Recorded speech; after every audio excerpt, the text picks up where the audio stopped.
Hello friends, welcome to my channel everyday છાયા.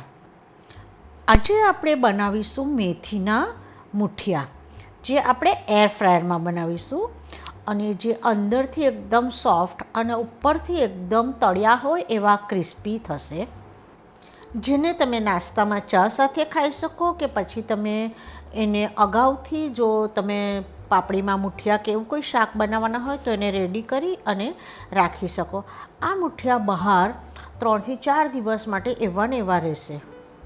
તો ચાલો શરૂ કરીએ. તો આ માટે મેં અહીં લીલા લસણને થોડું કટ કરી લીધું છે, થોડા લીલા ધાણા કટ કર્યા છે અને લીલું કાંદા તેમજ એક મોટો બાઉલ ભરી અને મેથીની ભાજીને લઈ લીધી છે. આપણે હવે એક મોટું બાઉલ લઈ લઈશું. એમાં આપણે મેથીની ભાજી, લીલા કાંદા, લીલા ધાણા અને લીલું લસણ જે આપણે સમારીને રાખ્યું છે તેને ઉમેરી દઈશું અને એમાં પાણી ઉમેરી અને સારી રીતે હાથથી મસળી અને એને ધોઈશું, કારણ કે ભાજીમાં ખૂબ એવી ડસ્ટ હોય છે અને આવી રીતે આપણે એને 2 થી 3 વાર પાણીથી ધોઈશું, જેથી કરીને આપણી ભાજી એકદમ ચોખ્ખી થઈ જાય. આપણે એને કોઈ કાણાવાળી ચાળણીમાં રાખી અને એને આપણે પાણી નીતરવા દઈશું અને એને થોડી એવી કોરી થવા દઈશું. આપણે હવે એક મોટું બાઉલ લઈ અને એમાં ધોયેલી ભાજી અને એ બધું છે તેને આપણે લઈ લઈશું અને હવે એમાં થોડો એવો કણકી કુરમાનો લોટ, થોડો એવો જુવારનો લોટ તેમજ થોડો એવો આપણે ઘઉંનો જાડો લોટ લઈ લઈશું.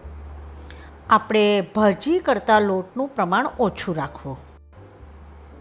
હવે આપણે એમાં થોડા મસાલા કરી લઈએ.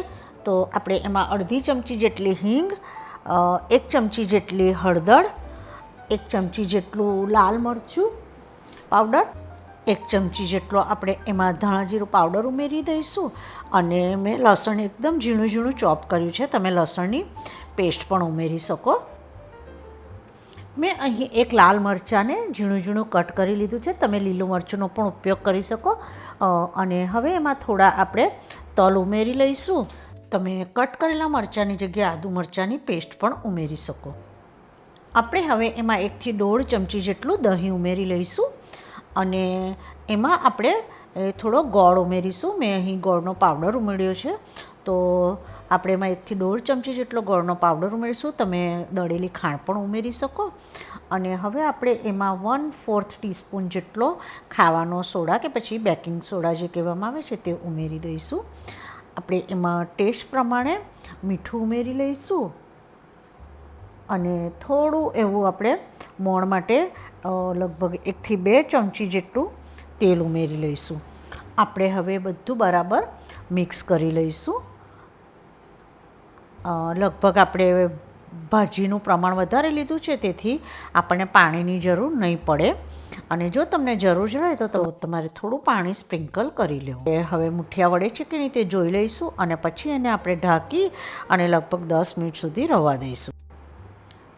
10 મિનિટ પછી આપણે હાથની હથેળી પર થોડું તેલ લઈ લઈશું અને તમારે જે સાઇઝના મુઠિયા બનાવવા હોય તે સાઇઝના તમારે આવી રીતે મુઠિયા તમારે જે શેપમાં બનાવવા હોય તેવા બનાવી અને રેડી કરી લેવા.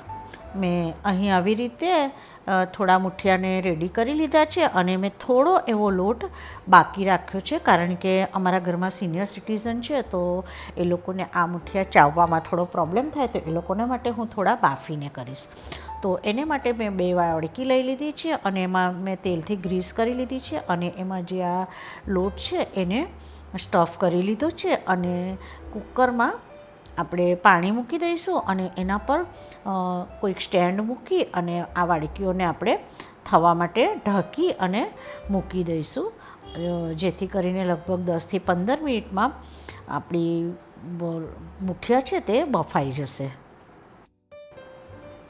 હવે આપણે જે મુઠિયાને તૈયાર કર્યા હતા તેના ઉપર થોડું તેલ ગ્રીસ કરી લઈશું અને એર ફ્રાયરના બાસ્કેટમાં એને સરસ રીતે ગોઠવી દઈશું. મેં અહીં એર ફ્રાયરનું ટેમ્પરેચર 180 ડિગ્રી અને લગભગ 19 મિનિટ માટે સેટ કર્યું છે.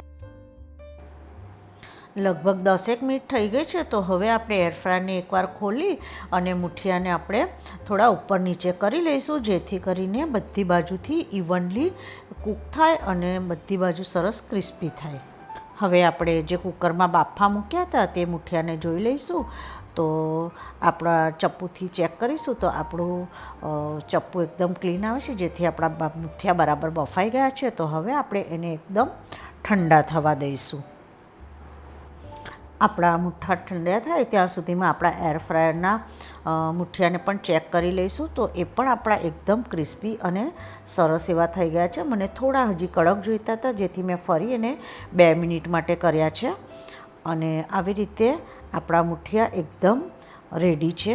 લગભગ 20 થી 21 મિનિટમાં એર ફ્રાયરમાં મારા મુઠિયા તળ્યા હોય એવા સરસ ક્રિસ્પી અને અંદરથી એકદમ સોફ્ટ એવા થયા છે. આપણા બાફેલા મુઠિયા પણ એકદમ ઠંડા થઈ ગયા છે. તો હવે ચપ્પુની મદદથી આવી રીતે આપણે બતાવ્યા પ્રમાણે એને ડિમોલ્ડ કરી લઈશું અને આવી રીતે વચ્ચેથી એને કટ કરી અને 2 ભાગ કરી લઈશું. એકદમ આપણા મુઠિયા તૂટી ના જાય તે આપણે ધ્યાન રાખવું. આવી રીતે મેં 2 વાડકીમાં હતા તો મેં આવી રીતે એના 4 પીસ કરી લીધા છે. આપણે હવે એક નોનસ્ટિક કઢાઈ લઈ લઈશું. એમાં થોડું એવું તેલ ઉમેરી લઈશું અને તેલને થોડું સ્પ્રેડ કરી લઈશું અને એમાં આપણે થોડી રાઈ તતડવા દઈશું. રાઈ તતડે એટલે આપણે થોડા એમાં તલ ઉમેરી અને જે આપણે એમાં કટ કરેલા મુઠિયાના પીસને ગોઠવી દઈશું અને એને આપણે મીડિયમ ટુ સ્લો ગેસ પર થોડીવાર માટે થવા દઈશું. થોડીવાર પછી થોડા એવા ક્રિસ્પી થાય એટલે આપણે એને ફેરવી લઈશું. તમારે જેટલા ક્રિસ્પી કરવા હોય એટલા તમારે કરી લેવા. મારે વડીલો માટે બનાવવાના હતા તો મેં એને વધારે ક્રિસ્પી નથી કર્યા. આપણે એને એક સર્વિંગ પ્લેટમાં કાઢી અને એના પર થોડા એવા લીલા ધાણાથી એને ગાર્નિશ કરી લઈશું. Thank you for watching my channel. અને જો તમને મારી રેસીપીઓ ગમતી હોય તો please subscribe my channel. Like, share અને સબસ્ક્રાઈબ એકદમ ફ્રી છે.